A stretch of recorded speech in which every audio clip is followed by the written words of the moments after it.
ఉంది.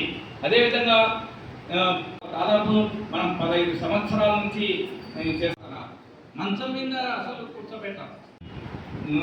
అంటే 10 మందిలో ఒక్కరికైనా మేయర్లకు, మాజీ మేయర్లకు, కార్పొరేట్లకు అందరికీ అక్కడ సిద్ధవటంలో భూమి ఉంది. ఆ స్థానికంగా 5 కుటుంబాలు కూడా భూమి లేని పని. సంవత్సరమైనా ఒక 20,000 ఇచ్చిన నెలకు ఒక పదాలకు ఇతర మండలాలకు ధనవంతులు ఎక్కడి నుంచి ఇతర రాష్ట్రాలలో ఆ విధంగా కలసపాడైతేనేమి, కాశీనాయ మండలం ఏ మండలం ఆ పరిస్థితి కూడా లేని పరిస్థితి కోసం కూడా చాలా ఇబ్బంది పడుతున్నారు. భూమి విస్తారంగా ఉంది. పెద్దపల్లెలో మొత్తం ఈ కడప పేపర్లో దాదాపు 20 ఏళ్ల నుంచి కలిగికోడి కనిపించింది. ఖర్చు పెట్టి ఎవరోలు మొత్తం నిర్వాసితులకు, సోమశిల నిర్వాసితులకు ఇచ్చినటువంటి దళిత ఆ రోజు ఉన్నటువంటి ప్రభుత్వం. కాబట్టి అదేవిధంగా అన్నింటిపైన మళ్ళీ ప్రణాళికబద్ధంగా తెలియజేస్తాం. ముందుగా మన వ్యవసాయ కార్మికులు చేస్తున్నాం అనేటువంటి పేరుతో వాడి వివక్షతని మొత్తం మన కట్టగట్టి చెప్తాడు, ఖచ్చితంగా మనతో నిలబడతాడు. అటువంటి మనం పరిష్కారం చేసుకోవాలని చెప్పని పెట్టారు. మేము కొన్ని చోట్ల దీని మీద మన ఎస్ఎఫ్ఐ, మన కేవీపీఎస్ వ్యవసాయ కార్మిక సంఘంగా రాష్ట్ర వ్యాప్తంగా ఆందోళన చేశాం. ఆందోళన చేసే సందర్భంలో మా దృష్టికి వచ్చినటువంటి విషయం ఏంటంటే, అగ్రకులాలు నివసించే ప్రాంతంలో ఉన్న దళిత పేటల్లో ఉన్న అత్యధిక శాతం ప్రాథమిక పాఠశాలల్లో దళిత విద్యార్థులే ఉన్నారు.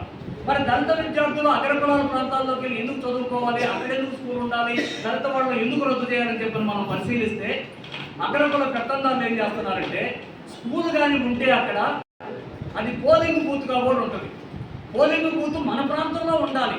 దళితుల ప్రాంతంలో మనం పోయి ఆడవట్లు వేయాలి, వాళ్ళు కూడా ఎడకొస్తే మనం అదిరించడానికి, బెదిరించడానికి, ప్రలోభాలు గురి చేయడానికి మన ప్రాంతంలో ఉండాలి. అందుకని దళితుల బిడ్డలైనా స్కూల్ ఇక్కడ ఉండాలి, వాళ్ళ ప్రాంతంలో రద్దు చేసేటప్పుడు రద్దు చేసుకోండి. ఆ విధంగా రాష్ట్రంలో వేలాది దళిత వాడల్లో ఉన్నటువంటి పాఠశాలను రద్దు చేశారు. రేపు మనం అధ్యయనానికి వెళ్ళినప్పుడు ఎక్కడెక్కడ అటువంటి రద్దు చేశారు, ఎక్కడ పిల్లలు ఏడకపోయి చదువుకోవాల్సి వస్తూ ఉంది, వాళ్ళ పరిస్థితి ఏంటి? చదువుకున్నటువంటి బిడ్డలు బ్యాక్లాగ్ పోస్ట్ ప్రభుత్వం భర్తీ చేయట్లా. ఎంతమంది ఉన్నారు అక్కడ ఆ పల్లెలో, ఆ పేటలో, ఆ దళిత వాడలో చదువుకున్నటువంటి వాళ్ళు డిగ్రీలు, పీజీలు, బీటెక్లు, ఎంటెక్లు చేసి పరుగు పనికి పోతా ఉన్నారు, పరుగు పారబడుతుంది.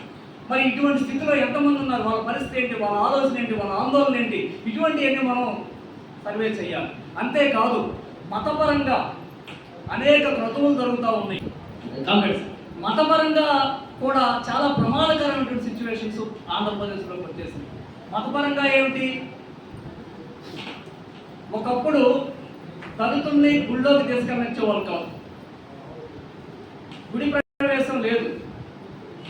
ఇది చాలా దయనీయమైన స్థితి. ఏమిటా దయనీయమైన స్థితి? గుడిలోకి వెళ్ళాలంటే ఎందుకు వెళ్ళాలి? తన కష్టం వస్తేనో, బాధ వస్తేనో, సమస్య వస్తేనో దేవుడి కన్నా చెప్పుకున్నాం పోయి అని చెప్పినటువంటి పరిస్థితి ఉంటుంది. దేవుడికి కూడా చెప్పుకునే అవకాశం వీడికి లేదు, మిగతా వాళ్ళకు ఉంది, వీళ్ళకి లేదు. మరి అటువంటి పరిస్థితుల్లో వీళ్ళ పరిస్థితి ఏంటి? దేవుడికి చెప్పుకునే అవకాశం లేదు కాబట్టి గుడి ప్రవేశం కావాలని 1929లో డాక్టర్ బిఆర్ అంబేద్కర్ గారు భారతదేశంలో ఉన్నటువంటి ప్రజల్ని కదిలించి, దళితులను కదిలించి మహారాష్ట్రలోని కాళేరాం అనేటువంటి దేవాలయంలోకి ప్రవేశం కోసం ప్రయత్నం చేశాడు. దాని మీద దాడి జరిగింది.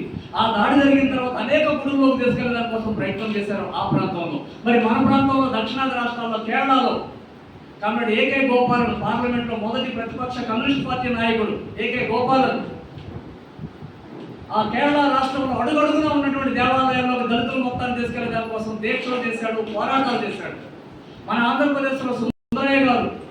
అట్లా మనం పరిశీలిస్తే అనేక ప్రాంతాల్లో కమ్యూనిస్ట్ ఉద్యమ నాయకులు కూడా ఈ దేవాలయ ప్రవేశం కోసం ప్రయత్నం చేశారు.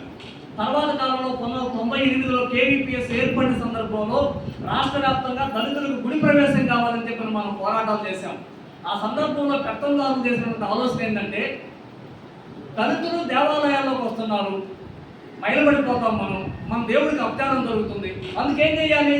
అందుకు వాళ్ళు ఈ గుళ్ళోకి రాకుండా దళిత వాడల్లోనే గుళ్ళు కట్టించాలి. డబ్బులు టీటీడీయో దేవాదాయ శాఖ నుంచో గవర్నమెంట్ కొద్దిగా డబ్బులు ఇచ్చేసి దళిత వాడల్లోనే రామాలయం ఉంటే దాన్ని డెవలప్ చేయటం, లేకపోతే రామాలయం కట్టడం. అట్లా గ్రామ దేవతలు ఉంటే వాటిని ఇంకా డెవలప్ చేసి వాళ్ళ గుడి అది, మీ గుడి ఇది, మీరు ఆ దాకా రావాల్సిన పని లేదు అనే విధంగా దళిత వాడల్లో గుడులు కట్టారు. ఇప్పుడు దళిత వాడల్లో గుడులు కట్టిన తర్వాత మీరు ఎక్కడన్నా చూడండి, ఒక దళిత వాడలో రామాలయం ఉంది. రామాలయం ఉంటే అక్కడ నైవేద్యం పెడతారు, అక్కడ పూజలు చేస్తారు. ఈ నైవేద్యాన్ని ఆ గ్రామంలో ఉన్న పెత్తందారులు ఎవరైనా వచ్చి అందుకుంటారా, తీసుకుంటారా? ఈ దళిత వాడలో నైవేద్యాన్ని కానీ ఇక్కడ పూజలు చేసేటువంటి ఈ జనం పొరపాటు ఎప్పుడన్నా అగ్ర కులాలు నివసించే ప్రాంతంలో ఉన్నటువంటి రామాలయంలోకి వెళ్ళి మేము కూడా పూజలు చేస్తామని ఒప్పుకుంటారా? మరి ఇటువంటి పరిస్థితి ఈనాటికి కొనసాగుతూ ఉంది. అందుకని ఆ గ్రామంలో అటువంటి పరిస్థితి ఏమన్నా ఉందా అనేటువంటి విషయాలు కూడా మనం స్టడీ చేయాలి. అయితే ఇక్కడే మనకు ఒక ప్రశ్న ఎదురైంది. మనం వెళ్ళగానే మేము మీ సమస్యలు తెలుసుకునేదానికి వచ్చాం, వీటి మీద పోరాడతాము, మేము మీకు అండగా ఉంటామని చెప్పి మనం చెప్పినా వెంటనే రిసీవ్ చేసుకో. మన మీద విశ్వాసం కలగదు. మనం ఒక రాత్రి అక్కడ ఉండాలి, వాళ్ళతో గడపాలి, ఒక రకంగా వాళ్ళ కుటుంబంలో మనం మమేకం కావాలి. ఇట్లా కావడం ద్వారానే వాళ్ళు మనం రిసీవ్ చేసుకోగలుగుతారు. ఈ వివక్షత గురించి, వాళ్ళ బాధల గురించి మనతో షేర్ చేసుకోగలుగుతారు. లేకపోతే చెప్పరు. మీరు అడగండి ఎవరినైనా, ఏమయ్యా మీ ఊర్లో దేవాలయంలోనికి దళితులు మొత్తం పోగలుగుతున్నారా దేవాలయం ప్రవేశానికి అన్నామనుకో, ఏమంటారు? అసలు మాకెందుకండి ఆ దేవాలయం సంగతి, మా పల్లెలో మా వాడలో దళిత వాళ్ళలో ఉంది కదా, నేను ఏడకి పోతా ఉంటాను. మీరు ఈయనకు పోతారు కరెక్టేనా, దాంట్లో పోతారంటే దాని సంగతి మనకి ఎందుకంటారు? అంటే దాని అర్థం ఏంటి? ఆయనకు పోయే అవకాశం లేదు. మీరు ఏదైనా ఊరు ఉమ్మడి అరుముల మీద పెత్తందారులు ఉన్న ప్రాంతాల్లో దళిత వాళ్ళలో ఉన్న వాళ్ళు ఎవరైనా పోయి కూర్చుంటారా అని అన్నామనుకో, ఏమంటారు? అసలు ఆడికెందుకంటే మనం ఆ అరుగుల మీదకి, మా పల్లెలో మాకు అరుగుతుంది కదా, మేము ఎప్పుడు కూర్చుంటాం, ఆడికెందుకు పోతాం అంటే దాని అర్థం ఏంటి? ఆడ కూర్చొని ఎవరనే కదా. కానీ ఆ మాట చెప్పడు. ఎందుకు చెప్పడంటే చెప్తే నువ్వు పరిష్కరిస్తావా? ఇవాళ చెప్తే రేపు పరిష్కారం అవుతా ఇది, ఎస్ పరిష్కారం అయిద్దని చెప్పంటే నేను వాటేసుకుంటాడు, నీకు చెప్తాడు. కుటుంబాలు దళిత కుటుంబాలు ఉన్నాయి. 40 సంవత్సరాల కిందట ఇల్లు ఇచ్చారు. ఆ రోజు బండపరుపు ఇల్లు ఇచ్చారు. ఈరోజు ఈ 40 సంవత్సరాలు ఈ మధ్య మనపై పరిశీలిస్తే అసలు మొత్తం వస్తే పూర్తిగా ఇళ్ళన్నీ కారిపోతున్నాయి. అసలు నివాసం ఉండలేని పరిస్థితి ఉంది. నూతనంగా నిర్మించి ఇల్లు ఇచ్చే పరిస్థితిలో ఈ ప్రభుత్వం లేదు. ఏ అప్లికేషన్ పెట్టా నీ పేరుతో గతంలో ఇల్లు వచ్చింది కాబట్టి ఇల్లు లేదు. అది అంటే 40 సంవత్సరాలైనా ఆ ఇల్లు పూర్తిగా పడిపోయే శిథిలా వ్యవస్థకు చేరుకున్నా కానీ ఈ ప్రభుత్వం ఇప్పుడు నూతనంగా నిర్మించడానికి మళ్ళీ పక్కా గృహాలు మంజూరు చేయలేని ఈ ప్రభుత్వం ఉంది.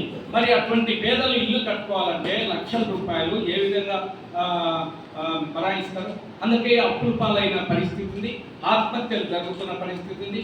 ఆ విధంగా పిల్లలను చదివించుకోలేక ఆ మధ్యలోనే ఏ గ్రామంలో దాదాపు మేము మండలాల్లో చూస్తున్నాం, దళితపేట ఇంటర్మీడియట్ అయ్యాక ఆగిపోయిన పరిస్థితి ఉంది. 50 కుటుంబాలలో ఇద్దరు ముగ్గురు పీజీ చదివినటువంటి వాళ్ళు కానీ ఇంజనీరు ఆ ఊరంతటి ఒకడు ఇద్దరు, అంతకన్నా ఎక్కువ లేదు. అదే అగ్రవర్ణాలు ఇతర కులాలు సంబంధించిన కాలనీలో ఇంటికొకరు ఇంజనీరింగ్ చేసినారు, ఇతర డిగ్రీలు చదివినారు. ఆ విధంగా రకరకాలు చదువుకున్న విద్యావంతున్నారు. మరి అదే గ్రామంలో ఇద్దరు అదే స్కూల్ పోయే పరిస్థితి. అంటే ఆర్థిక స్తోమత 10th క్లాస్ అయిపోతేనే ఇంటర్మీడియట్కు ఆ విధంగా పై చదువులో చదివించుకోలేక ఆర్థిక స్తోమత లేక ఆగిపోయిన పరిస్థితి ఉంది. కాబట్టి ఇటువంటి ఎన్ని వివక్షల ఆర్థికంగా ఇబ్బంది పడుతూ ఆ విధంగా చదువులో కూడా మధ్యలో ఆగిపోయిన పరిస్థితి ఉంది. అదేవిధంగా వైద్యం కూడా అందుబాటు లేదు. వైద్యం అసలు గ్రామాలలోకి రావటం లేదు. ఏ పెద్ద సీరియస్ అయితేనో మొత్తం అందరికీ మలేరియానో ఏదో ఒకటి ఆ ఊర్లో వస్తే తప్ప డాక్టర్లు వచ్చి పరిస్థితి లేదు. పట్టణాలలో ఉన్న ప్రాథమిక వైద్యశాలలో మాత్రలు ఉంటే సూది ఉంటే మాత్రలు లేదు.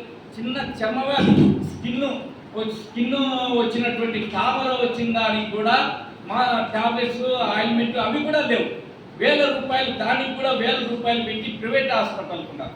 అంటే చిన్న చర్మ వ్యాధులకు కూడా మండల ప్రాథమిక వైద్యశాలలో లేని పరిస్థితి ఉంది. మరి వైద్యానికి డబ్బులన్నీ పోగొట్టుకుంటున్నారు.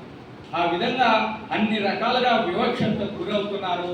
ఈ వివక్షత పోగొట్టాలా, రూపుమాపాలా, ఆ విధంగా వాళ్ళకి ఏమైతే ఇల్లు లేకపోతే ఇల్లు, అదేవిధంగా ఉపాధి లేకపోతే ఉపాధి, ఆ విధంగా శ్మశాన సమస్యలు ఉంటే శ్మశాన సమస్యలు, భూ సమస్యలు ఎక్కువ ఉన్నాయి. మన జిల్లాలోనే అత్యధికంగా ప్రభుత్వ భూములు ఉన్నటువంటి జిల్లా కాబట్టి విస్తారంగా కుటుంబానికి 5 ఎకరాలైనా ఇచ్చే అంత ఉన్నాయి. మైదుకూరు, బద్వేలు నియోజకవర్గాలు కానీ లేదు, సిద్ధవటం, ఒంటిమిట్ట, పెళ్లిమరి ప్రాంతాలని. కాబట్టి భూ పంపిణీ అనేది దాదాపు 15 సంవత్సరాల నుంచి పేదలకు నోచుకోలేదు. రెవెన్యూ వాళ్ళకు, విఆర్ఓ, ఎంఆర్ఓలకు పండగ. ఏ ఏ ఎంఆర్ఓ కూడా ఒక 2 ఏళ్ల పాటు ఉంటే ₹1 కోటి సంపాదించుకొని ఆ నియోజకవర్గాల్లో నుంచి పోయిన పరిస్థితి ఉంది. ఆ విధంగా విచ్చలవిడిగా ప్రభుత్వ భూములన్నీ అనర్హులకు, అదేవిధంగా పాలక వర్గాలకు, రాజకీయ పలుకుబడి కలిగినటువంటి వాళ్ళందరికీ దారదత్తం చేస్తున్న పరిస్థితిని. అందుకే భూమి ఉంటే వాళ్ళ కుటుంబాలలో ఆర్థికంగా, రాజకీయంగా అభివృద్ధి చెందుతారనే ఉద్దేశంతో ఇటువంటి సమస్యలు కొన్ని ఇప్పటికే మన దృష్టికి వచ్చినాయి. మరిన్ని విషయాలు మన వ్యవసాయ